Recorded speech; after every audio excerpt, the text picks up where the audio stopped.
welcome back to another You Can Do It episode. This is part 2 of tiling the shower. So if you missed part 1, go back to our bathroom remodel archives and pull that one up.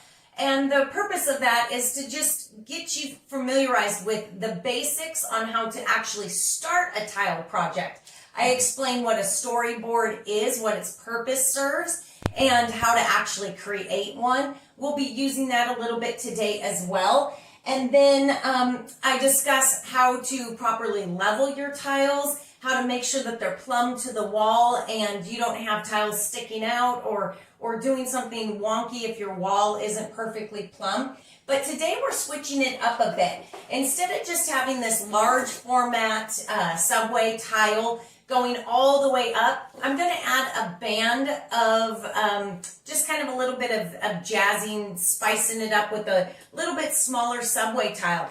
It might be kind of hard to see, I'll turn it a little bit, but this is a light bluish gray in color versus the plain gray down here that we use for the large format. Then the purpose of this is not only to just kind of add a little bit of extra color, but to also pull out some of the blue that's in the floor tile. And again, if you have no idea what that floor tile looks like, go back to our playlist that is titled Bathroom Remodel, and we've got all the videos so far of what we've done in this bathroom, so you can catch up with us. So I'll be doing this today. Using my level, of course, not only for horizontal level, but also to make sure that my wall tile is nice and plumb.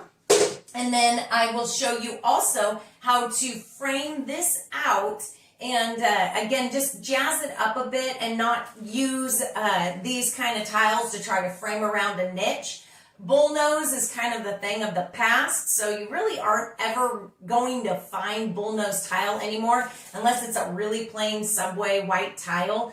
But nowadays, with this kind of tile coming in, they just don't make bullnose anymore. So in order to really make this look nice and professional, we're going to use an aluminum frame around this, and I'll show you how to do that. So stay tuned.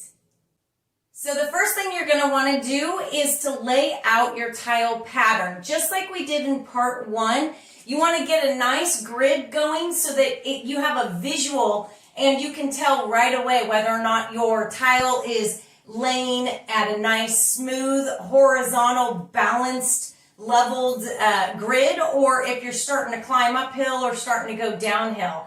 Of course, your spacers are going to help in that situation as well. But the storyboard, if you lay that out and you've got a grid, it will be much easier for you to just tile along the way. This happened to be 11 3/4 inches tall from the base to the top, which just by chance was the exact height of this large format tile. So I don't have to make a new storyboard. If I did, I would just flip this around and create a new one. But in this case, I have so many marks here on this storyboard, I just get to reuse it. So what I'm going to do is I'm going to go to one of my storyboard tile grout depth, which is 1/8 of an inch tall, and I'm going to place that right on top of my last subway tile. And so I make sure that I've accommodated for that 1/8 of an inch grout line, and then I move up on my storyboard and I make a mark where that first set of these subway tiles should stop. And then I come back up again and I find my next storyboard mark and I make another mark.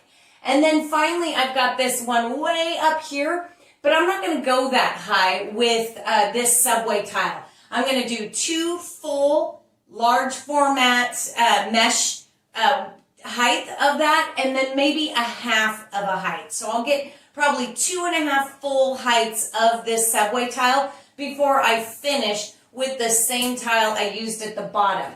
So again, because I know that this is perfectly level, I can just take this storyboard right over to this corner and do the exact same thing. Since my marks are right on this side, bring that down.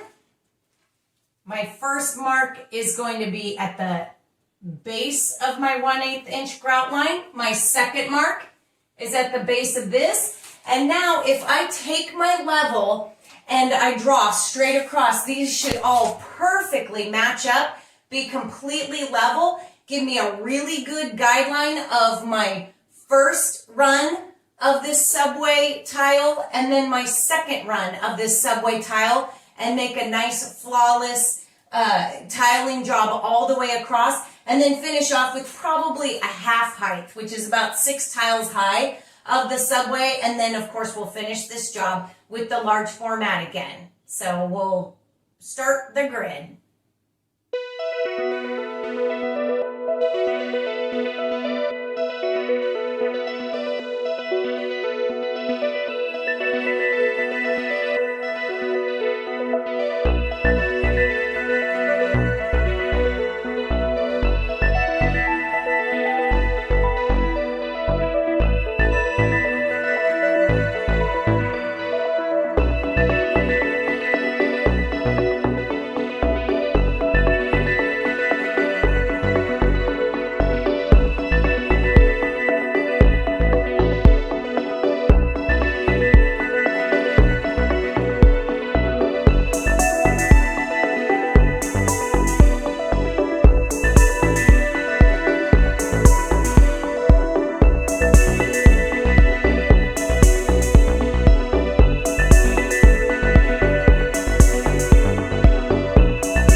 As you can see, we finished this wall right here. And if there's one thing I can say, if you're a complete beginner, I do not recommend those mesh systems. The reason why is these tiles are applied to that mesh. They're not always perfect, so you might even have to go along and straighten tiles as you go. You have to check for level, you have to check for plumb, you have to do all kinds of things. And because these are such small tiles, there's a greater chance of error. The tiles doing this. So if this is your first time you've ever done a tile job, I recommend sticking to larger tiles. But you know, if you want to break off something like this, go for it. I would just recommend as you do it, really check to make sure you've got the even spacing. Even stand back and look at it, look and make sure it's right. Every time you do one of the runs of the sets, check for level to make sure you are doing, in fact, a level job across there. I chose 8 more tiles high for this upper portion because I measured from here up, including grout lines, and I can get 2 full tiles of this large format subway up above without having to cut at all. So I went ahead and went with this so I can get that look up there. Now we've moved on to this stage. Nowadays there are no bullnose tiles unless you're doing something completely plain looking, such as a white subway. You might be still able to find bullnose. Otherwise you end up having to do a miter cut and frame this out, or you do kind of like this weird brick thing, but you're going to end up seeing some of the exposed commercial edges of the tile. So the way to really make that look professional and alleviate that is to put a frame around it. They're aluminum frames. I'm about to install it. When you do this, you do have to remember to account for the thickness and the depth of the tile so that this frame butts up to the tile. Once that grout is in place and the frame is in place, it's a flawless transition. If I were to just place this frame directly around here, my tile would come out and it would be exposed. So in essence, I did nothing except for put a square around this. So I'm about to install it. I ended up taking, because of the height and the depth of this mortar, I ended up taking 3/4 of an inch off the height and 3/4 of an inch off the width for my frame, so it's brought in. I'm gonna burn in some mortar, stick that frame on there, and then let it sit for a little bit before I mess with it and apply tile over it. You want to make sure you get a really good burn in on that mortar and a 1/4 inch trowel.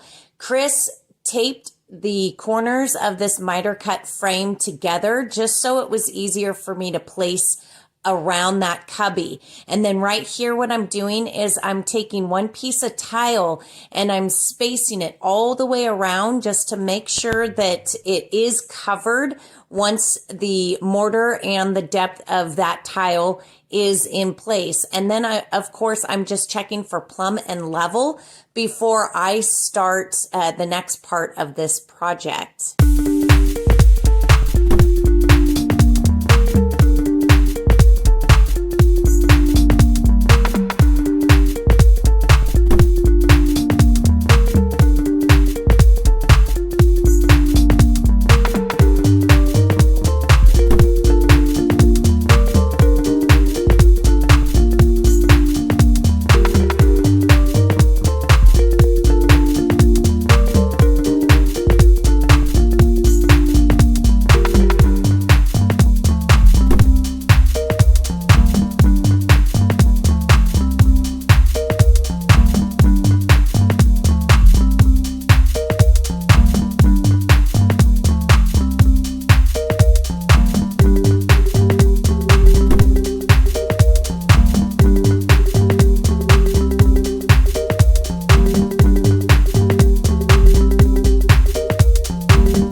Here's a quick way to see where you need to drill through for your shower head. I put a little bit of mortar on the end of that shower head pipe.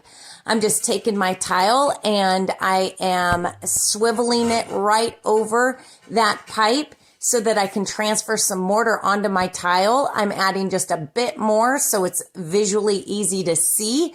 I'll point it out right here. And then of course you need a handy dandy diamond bit in order to punch a perfect hole through there. And we fast forward to our finished shower, ready for that grout. Thank you so much for watching. Be sure to like, subscribe, and hit that bell to tune in to our next upcoming videos.